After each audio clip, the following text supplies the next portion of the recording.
tous et bienvenue à Rio de Janeiro. Nous sommes le 26 août 2022. Bienvenue sur la planète Terre. Je suis Sébastien Lièvre. Je fais partie du temple bouddhiste à Gente da Praia, ici à Recreio dos Bandeirantes, au Brésil. Depuis, voilà, ça fait maintenant presque 2 ans que je passe quand même beaucoup plus de temps au Brésil, un tout petit peu en France pour travailler encore parce que c'est encore possible. Et voilà, ça fait à peu près peut-être 1 an que je vous fais des vidéos dans ce cadre-là, où j'essaye de partager un petit peu cette vision surtout taoïste, parce que j'ai vraiment une connotation très taoïste en moi. C'est vraiment ma formation depuis l'âge de 20 ans.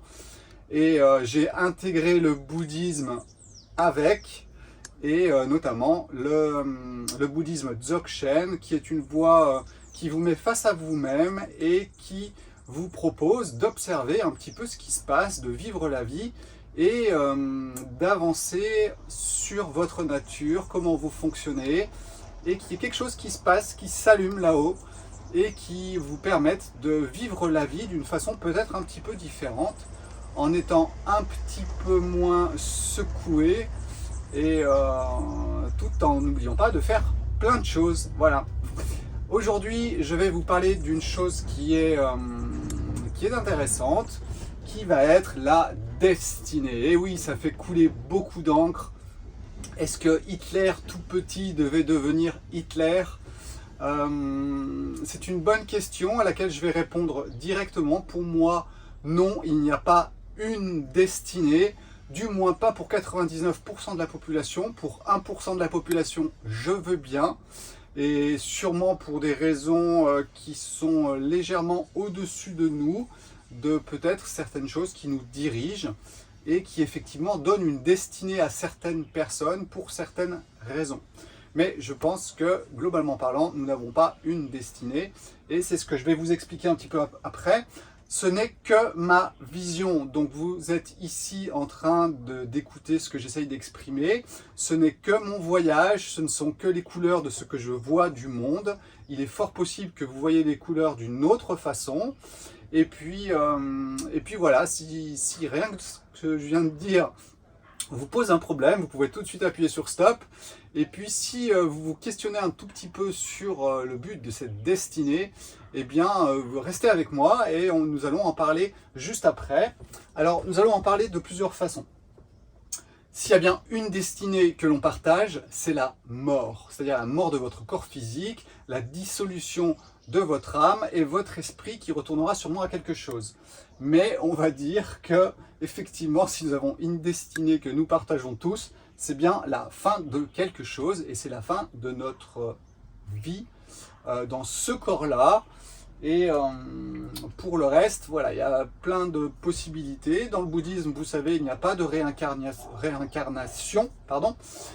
Tout simplement, les images que parfois on peut avoir de peut-être passé sont tout simplement des impressions qui ont été rencontrées lors de l'intégration dans le corps, des champs mémoriels de toute la planète.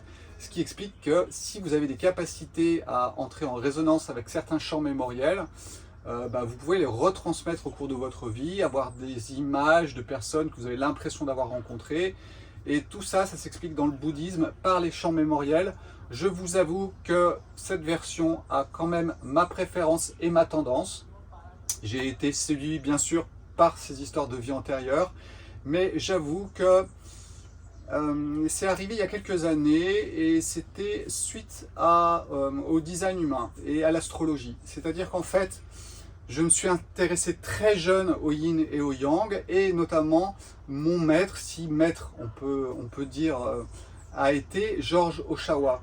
Et il y a quelques années, j'ai fait, ou du moins j'ai demandé à une personne de faire son terme astrologique, et nous avons pu voir qu'effectivement le thème de Ohsawa était vraiment très très proche, un copier-coller presque du mien, avec une date de naissance qui était la même, le 18 octobre, donc à quelques dizaines d'années près bien sûr, puisqu'il est né en 1890 peut-être, quelque chose comme ça.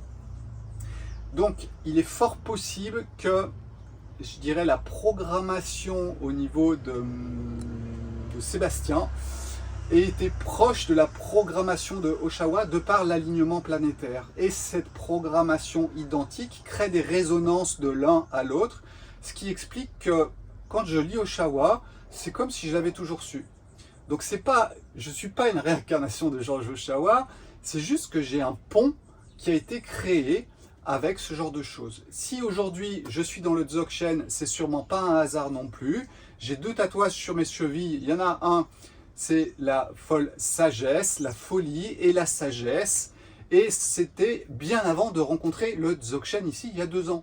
Donc vous voyez que ces ponts, ils existent, sûrement pas dus à des vies antérieures, mais tout simplement à des ponts mémoriels sur ce qui s'est passé d'un peut-être maître Dzogchen il y a très longtemps. Voilà, il n'y a que votre ego souvent qui veut devenir une statue et qui essaye de faire des réincarnations de ce que vous êtes. Ça arrive très souvent, notamment dans le New Age. Faites très attention par rapport à ça, que ce ne soit pas votre ego qui récupère ça pour exister. Parce qu'il trouve une image qui est belle, ou du moins qui lui plaît, et qui peut le sauver. Et du coup, il va complètement coller à ça. Et tout va être fait pour que vous preniez pour une réincarnation de quelque chose. Alors, les transferts, effectivement, de ce genre de choses, ça peut exister, mais c'est très rare aussi. Ce qu'on peut appeler une réincarnation, mais c'est vraiment très très rare. Ça s'appelle un tolku dans le bouddhisme, mais c'est quelque chose qui reste très exceptionnel. Et c'est pour ça que je vous dis qu'il y a 1% sûrement de la population qui n'a pas vraiment de destinée. Pourquoi? Parce que tout simplement, vous avez votre programmation. Je vais prendre une image. Cette image, c'est un circuit de voiture. La vie, sur toute sa durée de milliards d'années, c'est un circuit de voiture. Vous allez trouver quoi dans ce circuit de voiture? Vous allez trouver le circuit en lui-même. Le circuit en lui-même, je vais revenir sur la spirale. Parce que pour moi, ce circuit, c'est une spirale. Et ensuite, vous n'êtes qu'une voiture sur ce circuit. Alors, vous n'êtes peut-être pas en train de faire la course avec les autres, mais vous êtes dans votre voiture avec votre programmation. Si vous êtes une Formule 1 pour aller sur le bitume, si vous êtes un quad pour aller dans la Terre, ça, nous en reparlerons un petit peu ici, avec l'astrologie, avec le yiking, avec le design humain, pourquoi pas. Et en fait, ça dépendra ensuite de comment vous allez le vivre. Mais le plus important à comprendre, c'est qu'en fait, il y a le libre arbitre. Le libre arbitre, c'est ce qui vous permet d'aller à droite ou à gauche, de choisir. Et ce libre arbitre, il est influencé, bien sûr, par les astres, mais vous avez toujours le choix d'aller à droite ou d'aller à gauche. C'est pour ça qu'il n'y a pas une destinée. À mon avis, vous en avez plein. Et puis, en fait, c'est comme une ramification. Et petit à petit, pop, pop, vous allez vers quelque chose. Mais est-ce que c'est votre destinée programmée dès le départ? Moi, je pense que non. Mais cela n'engage que moi. Vous n'êtes pas obligé, bien sûr, de penser comme moi. Et puis, je vais venir un petit peu justement sur les futurs multiples, ce que j'appelle moi des trames temporelles. C'est-à-dire qu'en fait, quand vous imaginez un projet, par exemple, eh bien, vous allez vous concentrer sur quelque chose, vous créez une trame temporelle. Et puis, en fonction de l'énergie que vous allez y mettre et les autres autour de vous, eh bien, cette trame temporelle va apparaître ou pas. Ce qui ne veut pas dire qu'une autre n'existe pas, etc. Mais c'est vrai que votre réalité sera basée sur l'énergie que vous allez mettre dans une trame temporelle spécifique. Donc voilà, c'est ce que nous allons faire un petit peu aujourd'hui. Et c'est un petit peu pour essayer de vous montrer comment, eh bien, moi je pense qu'on n'a pas une destinée. Nous avons des qualités. Ces qualités peuvent être utilisées à mauvais escient, mais mauvais étant mal choisi, puisqu'on est déjà dans une forme de jugement, mais soit à but d'illusion ou de coagulation. Vous avez remarqué que je mets 2 mots qui n'ont rien à voir avec la destruction et la construction, parce que j'aurais pu prendre ces 2 mots aussi, mais ils sont déjà tellement lourds que je préfère utiliser la dilution ou la contraction, et donc la création de quelque chose. Voilà, nous allons passer un petit peu par tous ces stades, et j'espère que ça vous permettra un petit peu de réfléchir sur le sujet, et notamment sur cette destinée dont on vous rabâche plein de choses, on vous en parle beaucoup. Alors cette vidéo, elle est venue pourquoi? Parce que j'ai regardé une petite vidéo sur YouTube sur le design humain où la personne parlait de la croix d'incarnation, parce que dans le design humain, il y a ce qu'on appelle une croix d'incarnation qui regroupe les planètes, ou du moins la Terre et le Soleil, et qui donne des connotations un petit peu de ce qui leur correspond. Et ça, on parle du coup de croix d'incarnation dans le design humain. Mais les gens veulent absolument connaître la croix d'incarnation, mais on s'en fiche, parce que quelque part, ce n'est pas... Des croix d'incarnation, on en a 160 dans le design humain. Donc du coup, c'est difficile de partir sur un truc et de vous dire « Ah, ma vie va être comme ça ». D'ailleurs, ça serait complètement ridicule. Par contre, ce que nous devons comprendre, c'est que notre ego veut, parce que qui veut savoir, à part votre ego? C'est ça, à chaque fois, essayez toujours de revenir à qui parle, qui veut. Et souvent, vous vous rendrez compte, si ce n'est pas totalement spontané, que c'est votre ego qui cherche des réponses à son mal-être et à ses peurs. Voilà, c'est vraiment, si on devait faire le tour de tout ça en 2 secondes et demie, ce sont les peurs qui vont gérer tout l'ego et tous ses modes de fonctionnement. Nous ne sommes pas là pour parler de l'ego aujourd'hui, mais parler de l'asset destinée. Alors, un caillou a une destinée. Je vais essayer de vous montrer ça en prenant 2 exemples, un être humain et un caillou, parce que vous allez comprendre que notre libre arbitre nous permet d'aller à droite et d'aller à gauche. Si je prends un caillou, est-ce qu'il a une destinée? Eh bien, je dirais presque à 99% oui. Ce caillou, il est tombé là. Ensuite, il va peut-être ruisseler, se diviser en petits cailloux, terminer sur une plage. Et sa ligne, elle est droite et on peut la prédire parce qu'effectivement, on a un petit peu de connaissances scientifiques et on sait comment ça fonctionne.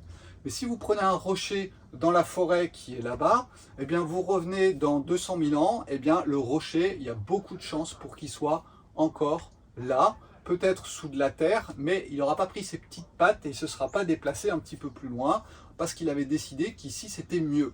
C'est pour ça que je vous dis qu'un caillou a une destinée dans le sens où il n'a pas le choix du mouvement.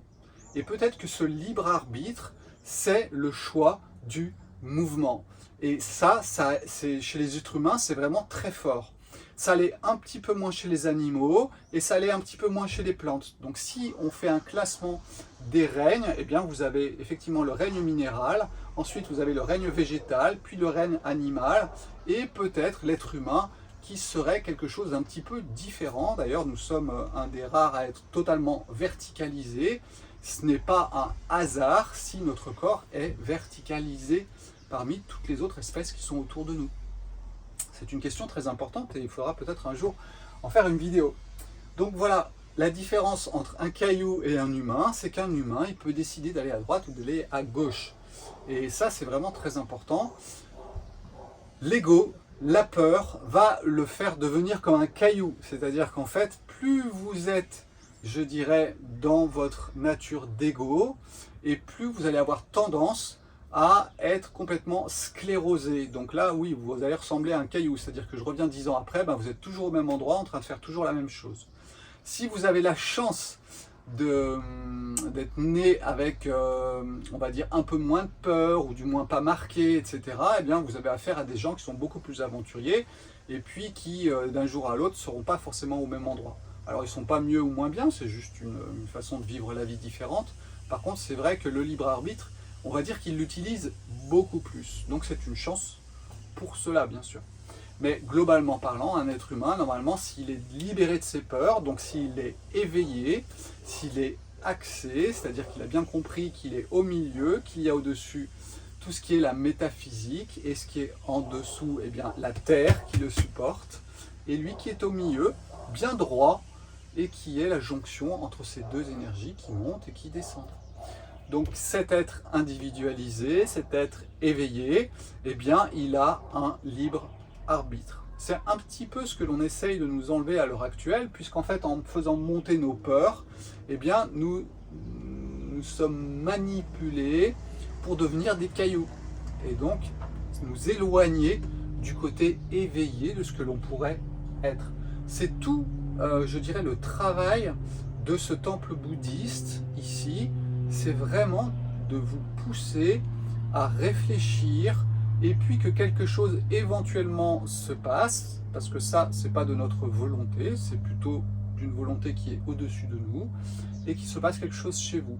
Et notre travail, c'est ça, partager notre connaissance pour que la connaissance je dirais, s'éclairent à l'intérieur de vous et vous permettent de toucher vraiment à cette grande ouverture qu'il y a sur les choses de la vie à travers votre expérience, parce que votre expérience, ce n'est pas la mienne, évidemment. Donc voilà, comprenez bien une chose, nous avons le libre arbitre, c'est-à-dire qu'à un instant T, vous pouvez décider d'aller à droite ou à gauche. Normalement, rien ne vous en empêchera, si ce n'est vos peurs, vos peut-être pressions matérielles, mais on est encore dans les peurs. Et normalement, le libre arbitre vous permet de voyager où vous voulez. Ça, c'était pour poser les choses. Et c'est pour ça que pour moi, il n'y a pas une destinée, puisque votre libre arbitre peut vous permettre, si ça se trouve, Hitler, il aurait pu avoir une destinée totalement l'opposé de ce qu'il était. Donc, j'ai pas de préférence à dire que Hitler était prédestiné à ci, Hitler était prédestiné à ça. Hitler avait sûrement de très bonnes qualités, et puis il avait aussi, non pas des défauts, mais des qualités que l'ego pouvait récupérer pour vivre, pour survivre, tout simplement à cause de ses peurs. Donc, si je devais résumer un petit peu à quoi ressemble la vie, eh bien, tout simplement, prenons un circuit de voiture. Un circuit de voiture, c'est quoi? Eh bien, en fait, vous avez une piste, et cette piste, quelque part, elle vous emmène vers quelque chose. Et ce circuit, c'est la métaphysique. C'est cette grande spirale qui est autour de nous, qui, en fait, je dirais, va diriger les voitures. Alors, la voiture, elle peut toujours décider de faire un peu de demi-tour sur le circuit, mais généralement, ça ne marche pas très bien. Par contre, sur le circuit, elle peut décider d'aller à gauche, d'aller à droite, c'est pas un souci. Par contre, le circuit est quand même tracé dans le sens où tout ce qui est au-dessus de nous influence ce qui est en dessous. Alors je vais vous faire un petit parallèle avec le climat par exemple. Un climat particulier va influencer ce qui est en dessous de lui. C'est-à-dire que si vous avez un climat tropical, vous allez trouver des fruits tropicaux, mais vous ne trouverez pas des myrtilles. Par contre, si vous avez un climat de montagne, eh bien vous allez trouver des myrtilles, mais pas de fruits tropicaux. Eh bien en fait, la métaphysique va influencer, je dirais, la forme du circuit à l'instant où vous le vivez. C'est-à-dire que cette métaphysique qui est au-dessus de nous va vous permettre de, je dirais, de vivre la vie d'une certaine façon. Je vais faire une petite pause, il y a l'artiste du camion qui arrive et je vais lui dire bonjour. Je reviens tout de suite.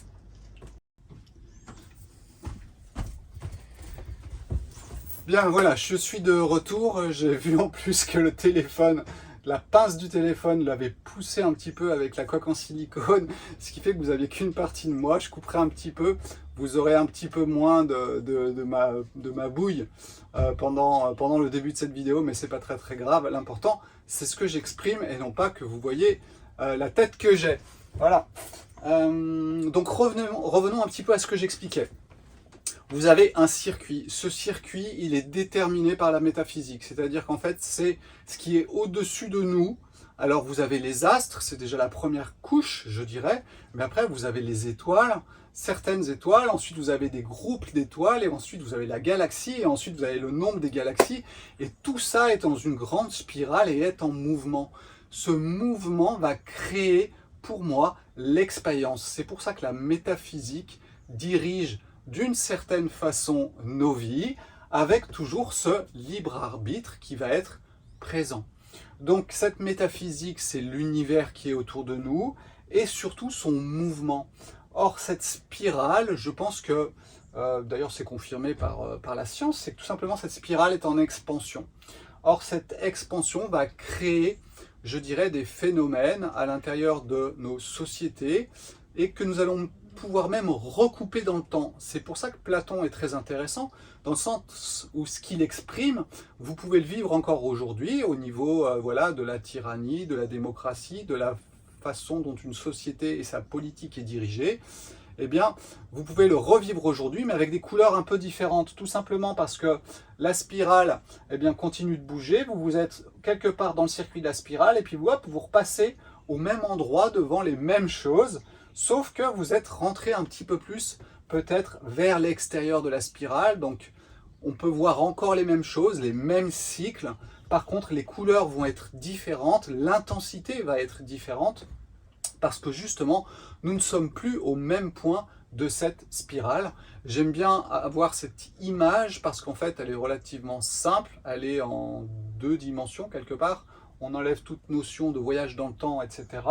Mais surtout, nous pouvons comprendre que tout est cyclique, reproductible, et par contre, les couleurs seront différentes. C'est-à-dire que la tyrannie sous Platon n'est pas la tyrannie d'aujourd'hui, même si quelque part le fond reste le même.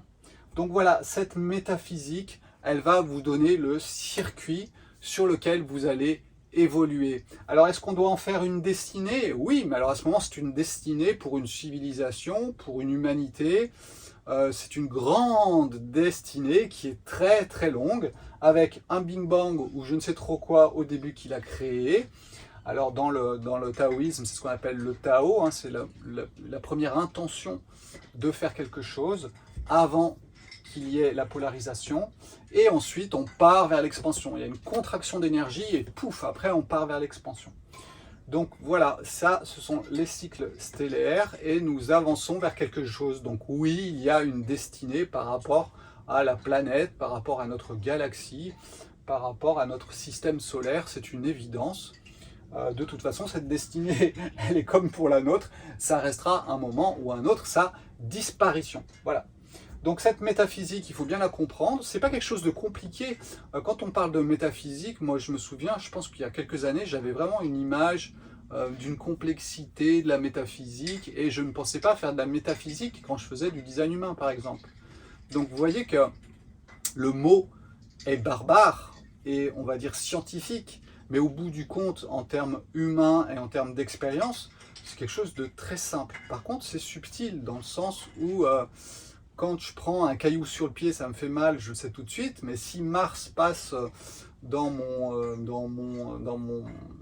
zodiaque, ou du moins à l'endroit qui me correspond et m'influence, bah ça c'est un petit peu moins sensible, parce que nous sommes influencés par tellement de choses que c'est difficile de faire le tri. Ce qui ne veut pas dire que chaque chose n'a pas une influence. C'est ce qui rend la complexité quelque part de cette éventuelle destinée que l'on pourrait avoir. Elle dépend de tellement de choses, du libre arbitre de tellement de personnes, que pour moi ça me paraît très difficile de pouvoir dire que nous avons tous une destinée. Et c'est là que je vais vous parler un petit peu de la voiture, puisque vous êtes sur un circuit, ça vous l'avez compris, pendant un certain temps donné, et puis eh bien, on vous a donné un véhicule. Et ce véhicule, qu'on va appeler votre enveloppe corporelle, mais pas que, puisqu'en fait même votre âme, donc je vous rappelle, dans les religions traditionnelles, vous avez 3 niveaux. Vous avez l'esprit, l'âme et le corps. L'âme étant, je dirais, presque l'interface entre l'esprit et le corps. Et donc tout cela a une programmation au niveau de l'âme et du corps. Et cette programmation, aujourd'hui et depuis très longtemps, on en parle, on parle beaucoup de l'astrologie. Parce qu'effectivement, l'astrologie, chaque planète a des couleurs. Et ces planètes, lors de votre jour de naissance, vont avoir un impact. Alors ce qui est très intéressant, c'est vrai que je parle un petit peu beaucoup du design humain parce que moi c'est vraiment ma spécialité.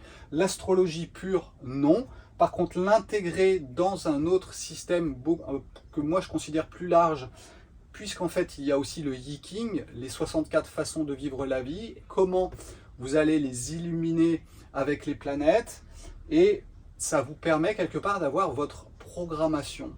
Alors ce qui est très intéressant, c'est que ce design humain, il va aussi vous intégrer la Kabbale, c'est-à-dire cet arbre de vie où vous avez des canaux vers des centres d'énergie quelque part, et ces centres d'énergie vont être on ou off. Alors on va me dire encore, Sébastien, tu es encore sur du yin et sur du yang, c'est noir ou c'est blanc, mais je suis désolé, une porte est ouverte ou fermée. Elle n'est pas... Il y en a qui vont dire elle est demi-fermée. Non, si elle n'est pas fermée, elle n'est pas fermée. Donc c'est soit 0, soit c'est 1. Ensuite, vous pouvez mettre du gris si vous voulez, ou du demi-ouvert, ou du demi-fermé, mais là on est en train de chipoter, parce qu'on n'a pas envie qu'elle soit ouverte ou fermée. Eh bien, vos centres d'énergie, c'est la même chose. Certains centres d'énergie sont ouverts ou fermés, mais ne le voyez pas comme un côté négatif. Ça veut dire que vous êtes ouvert au champ d'expérience, ou alors vous êtes un rail dans votre champ d'expérience. C'est ce que j'essaye souvent d'exprimer d'une autre façon.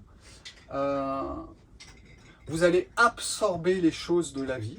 C'est-à-dire que si vous avez par exemple un centre de la rate qui n'est pas défini, vous allez absorber les peurs des autres et vous allez vivre toutes les peurs. Voilà, c'est un champ d'expérience qui vous est ouvert. Si vous avez ce centre d'énergie qui est plutôt fermé, eh bien c'est tout simplement que vous avez une façon bien particulière de vivre ce genre de choses et vous n'êtes pas influencé par ce qui est autour de vous.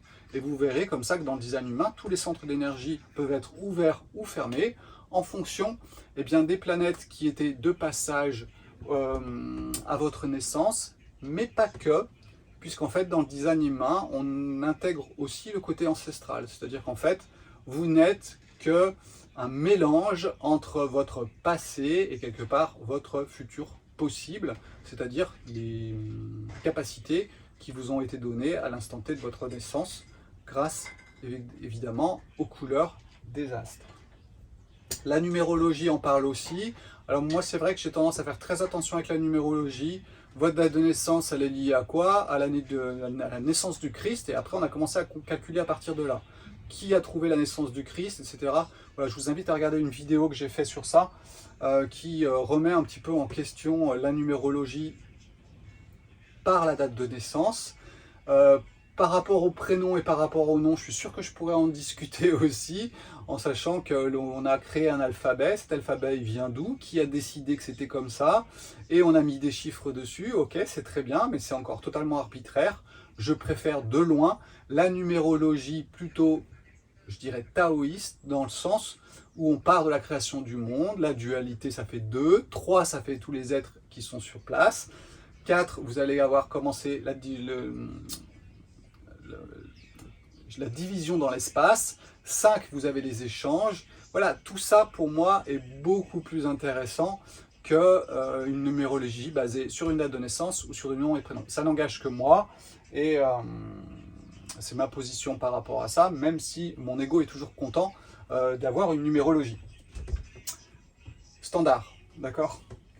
Donc voilà, toute cette programmation de votre voiture va créer ce que vous êtes. C'est-à-dire que vous allez avoir des champs d'expérience, c'est là que vous allez absorber tout ce qui se passe autour de vous, le cogiter, l'expérimenter, et puis ce côté un petit peu plus bourrin, c'est-à-dire que vous êtes fait pour être comme ça, vous êtes fait pour être une Formule 1 dans quelque chose, vous êtes fait pour être un quad dans quelque chose d'autre, et ça, ben voilà, c'est une programmation aussi.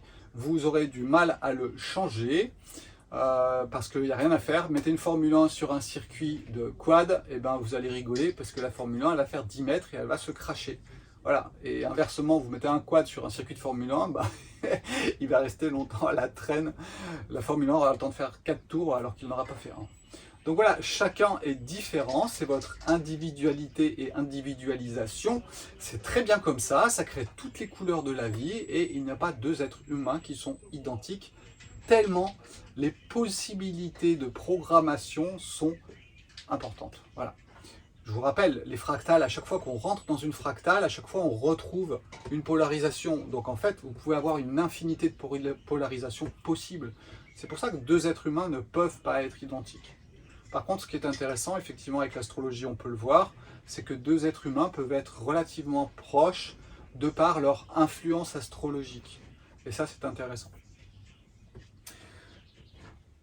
Ces qualités que vous allez avoir, vous pouvez les utiliser dans votre libre arbitre, c'est-à-dire que vous pouvez les utiliser en bien ou en mal. Alors là, on rentre un petit peu dans le jugement, mais c'est pas très grave. Soit vous entrez dans le but destructif, c'est ce qui est le cas des Édomites, soit vous entrez dans un cadre plus constructif, ce qui serait le cas des pratiquants de religion ancestrale qui le pratiquent de façon la plus humaine possible, en sachant que les deux sont humains, sauf qu'il y en a qui ont une certaine programmation et d'autres qui en ont une autre. Du côté des Édomites, on est plus dans la destruction des choses, même si on aimerait construire quelque chose de différent. Et puis de l'autre côté, eh bien, on est dans la construction d'un monde différent, mais vous vous rendrez bien compte aussi que derrière la construction, il y a la destruction. Donc il n'y a personne meilleur qu'un autre, il n'y a qu'une qu'un circuit sur lequel nous évoluons tous et nous sommes influencés effectivement par, je dirais, les aléas du circuit qui font que prédominent les uns ou les autres. Hier, il y avait une vidéo où Pascal était invité sur une chaîne YouTube et il y a eu un petit moment où la personne demandait mais pourquoi les Édomites sont là et pourquoi ce sont eux qui dirigent le monde. Il n'y a rien à faire. Si vous avez compris qu'en climatologie, un climat particulier va prédisposer certaines espèces particulières, eh bien vous avez compris que la métaphysique dans ce moment va privilégier les Édomites. C'est comme ça, il n'y a rien à faire.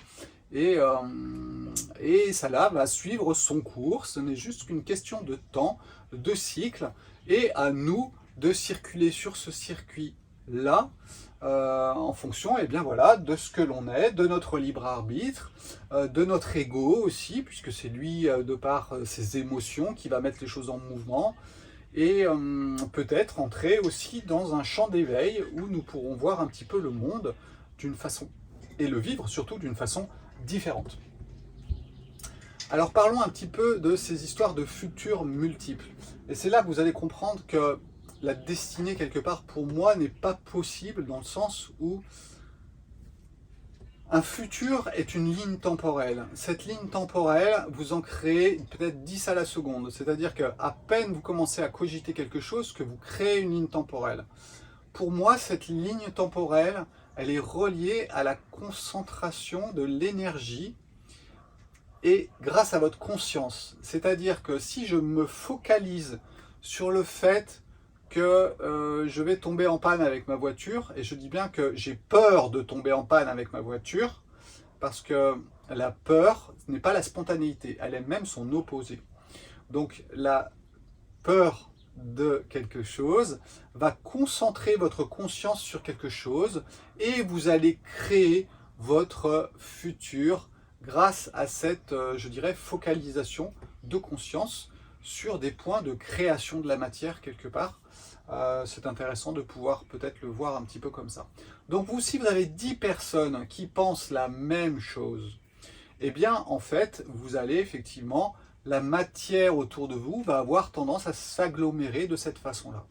Le plus important, je pense, est de savoir si ces 10 personnes qui pensent la même chose le font par peur ou par tendance. Alors je mets toujours ces deux mots en opposition, dans le sens où la tendance est votre spontanéité d'être sur un circuit qui vous emmène vers quelque chose, de la façon la plus éveillée et en connaissance possible. Et puis vous avez l'autre côté c'est la peur, c'est-à-dire qu'en fait vous allez vous mettre en action grâce au pouvoir, c'était la dernière vidéo parlait du pouvoir et de l'autorité, c'était vraiment ça, c'était juste pour vous expliquer que quand il y a la peur, vous allez créer la pression, et du coup vous allez entrer encore plus dans la matière pour avoir du pouvoir sur les choses. Donc si vous êtes une dizaine à faire des prières pour la planète parce que vous ne vous sentez pas bien, et que effectivement vous voudriez un monde différent, eh bien vous êtes en train de refuser la métaphysique quelque part qui ne vous invite pas du tout à ça. Aujourd'hui, elle vous invite à rentrer dans la matière et non pas de vouloir une 5e ou une 6e dimension. C'est le risque du New Age, j'insiste encore là-dessus parce que j'ai eu ma période aussi, très courte, sans participer à plein de choses parce que c'est vraiment pas trop mon truc, les groupes c'est quelque chose que je n'aime pas. Mais par contre, je construis mes idées, donc j'ai eu mes idées à un moment New Age aussi. Par contre, j'ai vu des personnes autour de moi aller dans le New Age et vraiment c'est une catastrophe dans le sens où c'est essayer de remplacer la matière par une antimatière mais qui va être tout autant quelque part de la matière parce qu'elle va être basée sur la peur et donc basée sur tout ce qui est inframonde, mémoriel. Et c'est pour ça que l'on insiste beaucoup sur ce côté mémoriel des choses où si vous êtes tout le temps en train d'être dans des champs mémoriels, vous êtes complètement coincé dans la matière, voire même surtout dans l'inframonde, c'est-à-dire là où il y a tous les résidus psychiques, un petit peu de toutes les perturbations émotionnelles qu'il y a eu, et vous vous baignez dedans tous les jours, grâce à plein de techniques, et grâce à ce New Age. Donc c'est pas un hasard s'il est là aujourd'hui, c'est juste pour amplifier encore la matière, ça fait partie du circuit sur lequel nous sommes en train de rouler, et c'est tout à fait logique qu'il existe. Donc ne refuser le New Age serait une vaste bêtise, puisqu'encore une fois, ça serait refuser ce que la métaphysique nous impose aujourd'hui, et nous allons le vivre de plein de façons différentes. Par contre, on peut le vivre plus ou moins tranquillement, ça c'est une évidence, d'accord? Donc ces trames temporelles vont créer quelque part une destinée, mais qui ne vous dit pas que si une personne va mettre plus sa conscience sur quelque chose, va faire dévier votre trame temporelle quelque part, et hop, eh ben, ce qui était prévu pour votre destinée ne l'est plus. Pourquoi? Parce qu'un tel a décidé que ça, que ça, que ça, que ça. Donc vous voyez, la destinée, moi j'y crois pas beaucoup, et je crois plus quelque part à l'instant et aux influences de ce qui se passe autour de nous, la spontanéité de ma programmation, effectivement, qui peut m'emmener vers quelque chose. Mais dire exactement quelle va être ma destinée quand j'ai 2 ans, ou à ma naissance, franchement, je n'y crois pas. Hormis pour certaines personnes qui, elles, ont une destinée dans le sens où elles ont un rôle important à jouer pour l'humanité, et elles sont dirigées, à mon avis, par des choses qui sont au-dessus de nous. Alors vous savez qu'il y a les démons en dessous de nous, hein, dans l'inframonde, qui nous dirigent aussi si vous êtes dans la peur. Et puis si vous êtes un petit peu plus dans la divinité, ou du moins un peu plus tourné vers autre chose, eh bien vous avez des influences spirituelles aussi qui existent. Si les démons existent, les anges existent aussi, et il n'y a pas de raison, ils peuvent nous influencer, et quelque part votre destinée est entre les mains à ce moment des anges. Hein, on peut voir ça un petit peu comme ça.